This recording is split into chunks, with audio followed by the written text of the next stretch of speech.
Incoming transmission.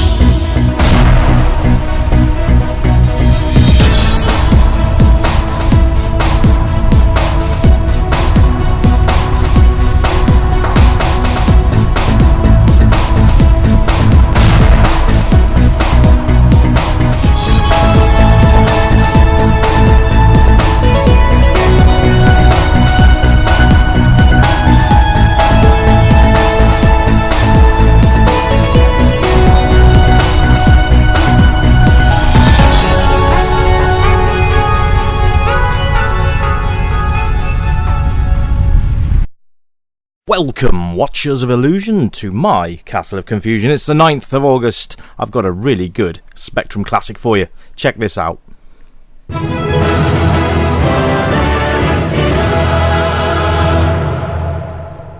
Yes, Jetpac on the ZX Spectrum, a ultimate play the game classic. Jetpac, and there's the lovely loading screen. Isn't that gorgeous? A nice use of the colours there. So we've got 1-player, 2-player, keyboard, Kempston. Let's go with Kempston and kick this show off. Right. So the idea is that you are stranded on a planet and your ship has been dismantled for whatever reason. I'm guessing it's a crash landing. That was close. And you've got to reassemble your ship. Now you can only carry one piece at a time. So you've got to basically grab it and clamp it between your thighs. This guy has got some strong thighs, I can tell you. But then you fly over the target area and it will automatically drop.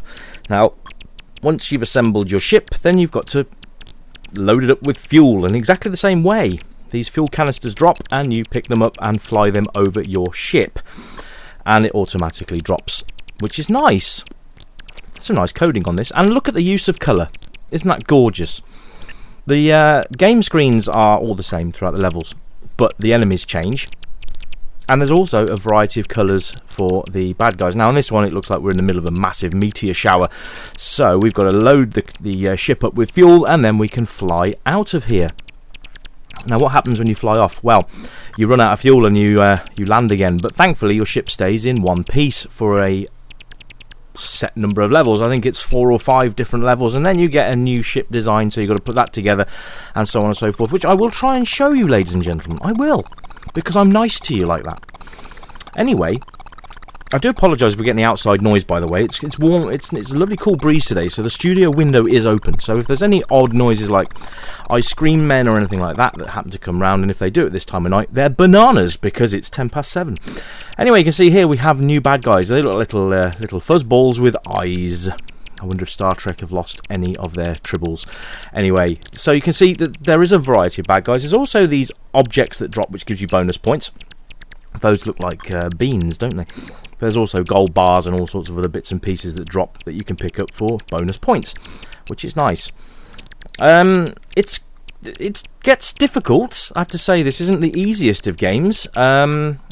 Now, I do remember playing this when I had a Spectrum in the first place, and it was a great game then. It's a great game now. It's the first time I've played it in years, and I have to say, really enjoyed this. Time has not tarnished my memory, especially with this game. This has been a great game to come back and play and review for you guys.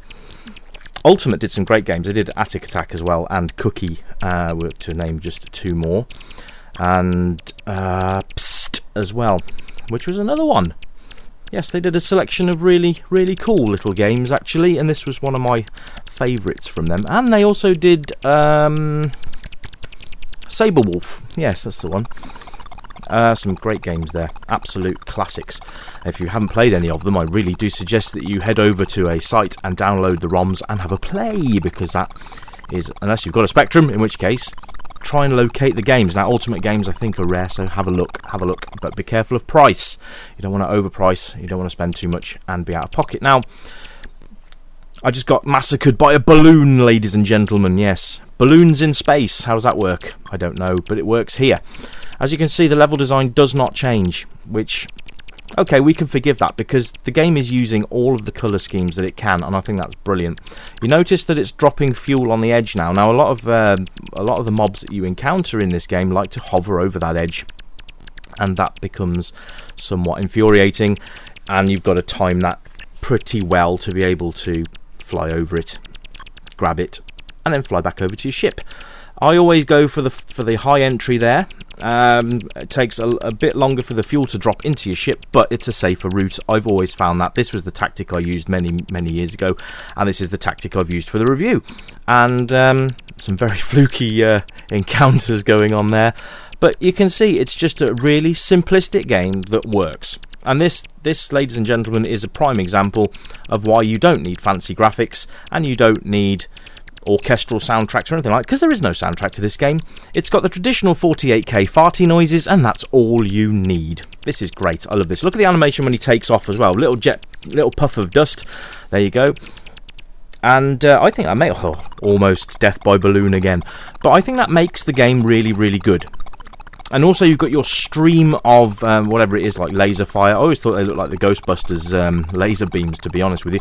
But obviously it's not, because it's a spaceman. Lunar Jetman, that's another one, I think. Yes, I'm pretty sure. Lunar Jetman. Now these enemies are fun. These basically home in on you. So there's a nice bit of tech as well. A nice bit of programming for you.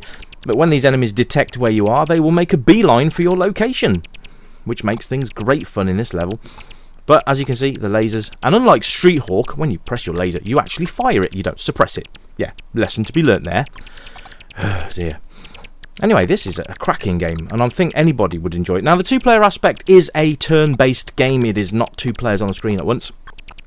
I mean, I really don't think how that could work anyway, quite honestly. But this, for the all intents and purposes, works incredibly well. And taking turns, it's no different to Super Mario Brothers, is it, at the end of the day, because that was turn-based as well. But you can see, it's so smooth. The little guy flying around, his jetpack in full motion, which is great. You can see that the little fire is animated on his jetpack, which is absolutely fabulous. It's nice that you've got a variety of bad guys as well. I always think that sometimes developers can be a bit lazy and sort of rehash mobs that they've used previously. Here we go. Here's a new ship. Look at this. Now look how hard this is. These aliens are yeah. If you headbutt those ledges, they can be a bit unforgiving. So you've got to time these things right. And look at it. Look, they're just unforgiving and relentless, ladies and gentlemen. These little flying saucers. It makes the difficulty level now does pump up somewhat. So the challenge is there. Unfortunately, when you lose all your lives, that's it. You're back to going back to level 1 again. But at the end of the day, it's a great game, so we can forgive that. So this has been Jetpac, and I have been playing it reasonably well up until this point. But yeah, this is where it gets harder. So I'm probably not going to survive past this, but you can see there you've got a new type of ship design. You basically fill that up with fuel, and off you go on your adventures. And I think there's maybe 1 or 2 more designs to go. So there's lots more to explore. So make this one of your bucket list games, ladies and gentlemen. You've got to load it, play it, and love it. That's all I've got to say. I've been Rich. This has been Jetpac. This has been the Retro Revival Show. And I'll see you again in a couple of days' time with a brand new review. You take care. I'll catch you in the next video. Bye for now.